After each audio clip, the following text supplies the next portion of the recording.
Professor Ransford Gyampo is a professor of political science at the University of Ghana, Legon. He's a governance expert of international repute, written extensively about governance in Ghana and beyond. Professor Ransford Gyampo, good morning. Welcome.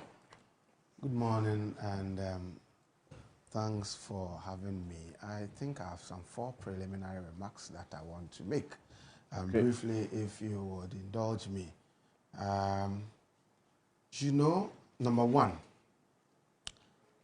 the idea that John Mahama won the 2024 elections because people didn't go out to vote, in my view, is a nonsensical, childish, propagandistic attempt at covering up for incompetence and bad governance. You see, if you say that people did not go out to vote without interrogating why they did not go out to vote, then it means that you are just being propagandistic, and you are trying to mask your bad governance and incompetence. So people actually did not go out to vote because the supposed incompetent person was adjudged to be more competent than the competent one. People didn't go out to vote because they felt let down and were very disappointed. People did not go out to vote because of corruption, because of arrogance, because of economic mismanagement by fake holy people, because of nepotistic governance of family and friends and concubines that all coalesced to render the hitherto NPP fanatics and other election kingmakers hopeless in the political elite. So, in my view, people should stop tickling themselves and laughing if they know that apathy was the reason why they performed abysmally and they were defeated, in this election. Why are they now setting up a committee to go into interrogating why they lost? Which we'll get into. If the reason is just apathy, then it is obvious. And why do you have to set up a committee to go into the reasons why you lost? I think that they shouldn't think about spending enough money. Come to Gyampo Consult. We will tell you all the factors that led to the monumental, unprecedented electoral defeat of the NPP in the 2024 elections. You have diagnosed it already. We started diagnosing and chronicling this in 2022. I'm telling you, the NPP lost the elections in 2022. Okay. And we started chronicling all the factors. So there's no need to go into waste money. You have lost, you have performed abysmally. You now have to fend on the little that some of you looted. So you don't have to use it to go and do any research. Come, we'll tell you. And let it also be known that, look, in the first place, it is contested. The idea that even the NPP won the 2020 elections itself is contested. Because, I mean, their own Ken Japan kept saying, "Yamfa any kind you did win about to no moya, but you quiet fast, you win." Okay, so even the 2020 elections, they did not truly win. But for the 2024 elections, I'm telling them that they lost beginning 2022. And we have chronicled all the factors that led to their electoral defeat.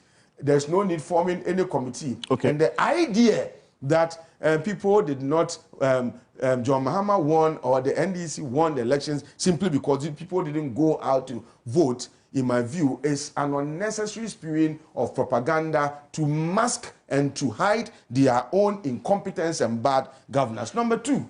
Well, this is an issue we'll get into later. Well, Number two, I said I have 4 preliminary remarks. Quick one. Number two, early concession of defeat upon seeing how monumental it is going to be and nominating people to serve on transition team, though commendable, in my view, are not necessarily a show of one's commitment to handing over power.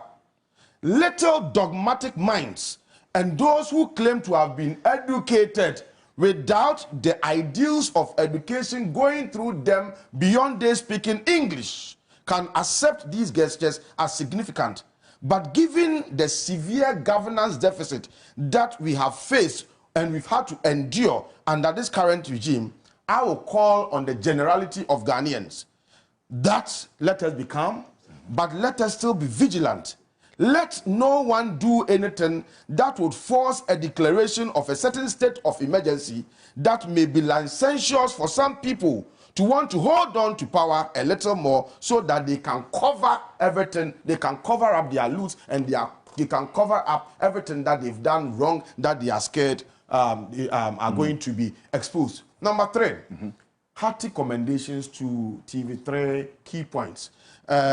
I know that a lot of people watch this program, and I'm commending you because one of us here, Martin Pebu, that I'm sure you're going to soon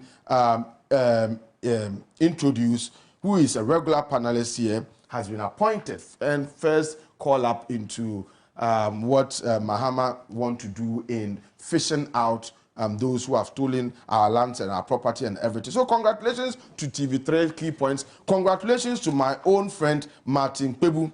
But Martin, remember that you and I would have contemplated leaving Ghana and abandoning Ghanaians to their own fate if they had made another mistake of voting for the NPP and remnants, of NPP.